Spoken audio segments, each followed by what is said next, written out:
ერთ-ერთი ვიდეო, რომელიც ბრალდების ხარეს მტკიცებულებად აქვს წარმოდგენილი, ეს არის Facebook გვერდ დაფიონის გვერდზე განთავსებული 14 წუთისა და 20 წამის ხანგრძლივობის ვიდეო, რომელ ვიდეოში ზვია ცეცხლაძე აკეთებს განმარტებას, განცხადებას და მიმართვას, სადაც ის მოუწოდებს მოქალაქეებს რა ფორმით და რა მეთოდებით უნდა დაიცვან თავი. მიგვაჩნია, რომ თავდასხმის პროპორციულად ზვია ცეცხლაძე აკეთებს განცხადებას, მოუწოდებს მოქალაქეებს, აქციაზე გამოცხადებულ მოქალაქეებს, რომ მათ სხვადასხვა მეთოდებით შეძლონ თავდაცვის განხორციელება, თავდასხმა მოახერხონ.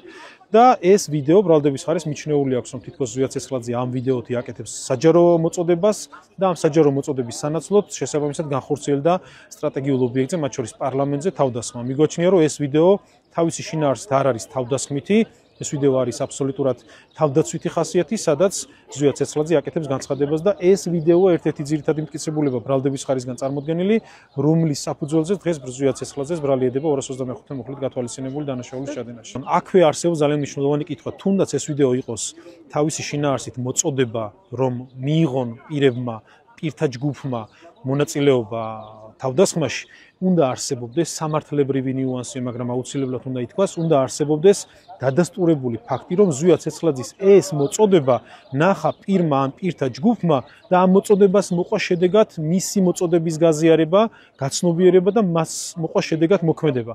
ასეთი ფაქტობრივად არც ერთი მტკიცებულება არ არის. აბსოლუტურად გეთანხმებით. კი ბატონო, შესაბამისად მის მოქმედებას რომ მოყვა შედეგი, ეს უნდა იყოს გამოკვეთილი, მაგრამ არც ერთი მოწმე, რომელიც აქ არის წარმოდგენილი, რომლებსაც ედავებიან, რომ მათ ჯგუფის წევრები არიან ისინი, არც ერთი ეს მოწმე არ საუბრობს იმაზე, რომ ზვია ცეცხლაძის მიერ გაჟღერებული, გავრცელებული ვიდეოს რგოლის ნახვის შემდეგ მიიღეს მონაწილეობა თავდასხმაში. შესაბამისად, ეს კონკრეტული მოწოდებაც რო იყოს, სამართლებრივად უნდა იყოს მასში პირდაპირ დამდგარ შედეგთან, რაც ბუნებრივი არ გვაქვს და შესაბამისად თვითონ ფორმალური ხასიათი არ არის დანაშაულის.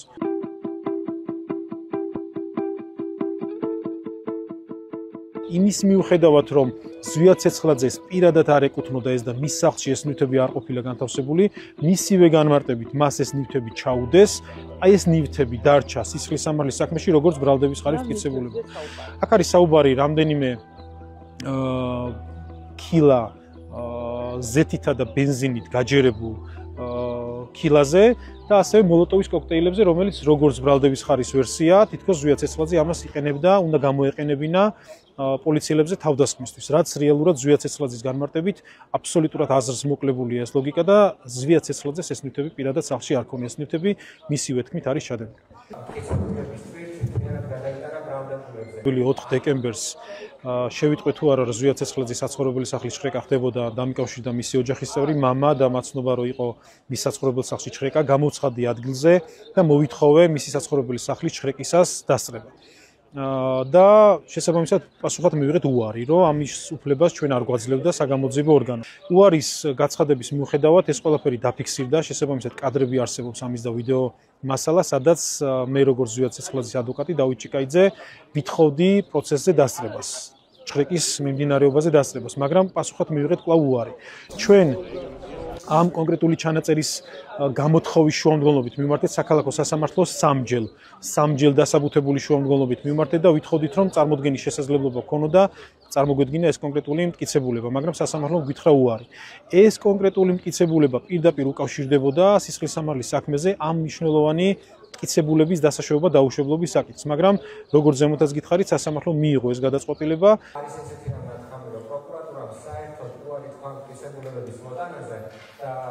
კონკრეტულად ზვია ცეცხლაძის დაცვის მხარე ვასაბუთებდით და დავასაბუთეთ, რატომ უნდა ყოფილიყო მითითებული ოქმი და ოქმის შედეგად ამოღებული ნივთები დაუშვებელი მტკიცებულება, თუმცა სასამართლომ არ გაიზიარა ჩვენი არგუმენტები და იმის მიუხედავად, რომ ეს არგუმენტები იყო წონადი, დამაჯერებელი და საფუძვლიანი, სასამართლომ მიიღო გადაწყვეტილება და დაურთო ზვია ცეცხლაძის სისხლის სამართლის საქმეს ეს მტკიცებულებები.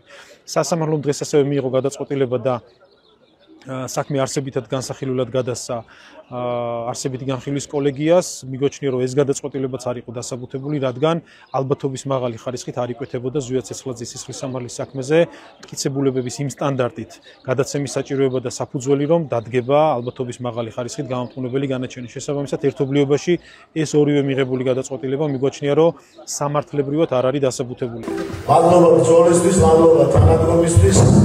ვერ დავინახე ვერანაირი ბრალეულობა შემოქმედებაში და რამდენიმე საკითხი არის. ერთი არის ამ მტკიცებულების ფორმალურად მოპოვების წესი იყო თუ არა დაცული, თუ წესი არ იყო დაცული, რა შინაარსიც არ უნდა ჰქონდეს მას, ის არის დაუშვებელი მტკიცებულება, ამას ამბობს საქართველოს კანონმდებლობა.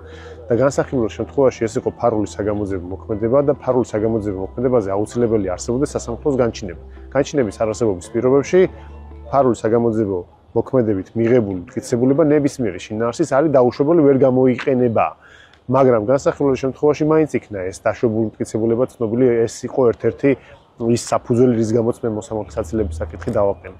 რაც შეეხება თავად შინაარსს, ჩვენ მაგაზე ვაპელირებდით, რომ ეს დასაშვები მტკიცებულებაც რომ იყოს, მტკიცებულება არ ასახავს დანაშაულს და რატო? იმიტომ რომ ბრალი, რომელიც ვეფხია კასრაძეს აქვს აყენებული 225 მუხლი, ჯგუფური ძალადობის ორგანიზება, რომელსაც თან ახლავს პირის ან ნივთის დაზიანება. დაახლოებით ესეთი შინაარსის მუხლია. შესაბამისად, სვამ მტკითხვას ამ ვიდეოში ჯგუფი ჩანს, ამ ვიდეოში პირის ან ნივთის დაზიანება ჩანს, არ ჩანს და თუ ეს ნიშნები არ ჩანს და ეს ნიშნები მუხლის თანახმად არის აუცილებელი კომპონენტები იმისთვის, რომ ჩვენ ჩავთვალოთ, რომ დანაშაული მოხდა. მაშინ რის საფუძველზე უნდა მისცეს არსებითად განხილვის შემდეგ სასამართლო პირი პასუხისგებაში. და თუ ესეთი ალბათობა არ არსებობს, მაშინ საქმე უნდა შეწყვეტილიყო. ეს იყო ჩვენი შუამდგომლობის საფუძველი. მტკიცებულებათა ერთობლიობამ შეიძლება დაადასტუროს პირის ბრალეულობა, ხო? ამ შემთხვევაში გარდა ამ ვიდეოსი, რომელზეც ცალკე კიდევ გაგვთ თქვენ პრობლემური ნაწილი გამოყავით, არის თუ არა რაიმე მტკიცებულება ან გამოკითხვის ოქმი? კი, ეგეთი მტკიცებულება სრული პასუხისგებლობით ვამბობთ, რომ არ არსებობს. საქმეში არსებობს პოლიციელების გამოკითხვის ოქმები, რომლებიც ამბობენ, რომ რუსთაველის გამზირზე ამ აქციის მიმდინარეობის დროს ვიღაცები ქვებს ისროდნენ, დაზიანდა პარლამენტის შენობა, პოლიციელი დაზიანდა, მაგრამ უშუალოდ ეს ქვის სროლა რო ვეფხიას მიერ იყო დაორგანიზებული, ამას ერთ-ერთი ვერ ამბობს და ვერ იტყვის, იმიტომ რომ ეგეთი რამ ფიზიკურ ბუნებაში არ არსებობს. და შესაბამისად ერთადერთი მტკიცებულება არის ის ვიდეო მტკიცებულება. ვეფხია კასრაძის ეს ვიდეო არის TV იმედის Facebook გვერდზე ატვირთული. ხო, და როცა ვსვამთ კითხვას, რომ იმედს საიდან აქვს ეს ინფორმაცია, ამ კითხვაზე პასუხი არ არის.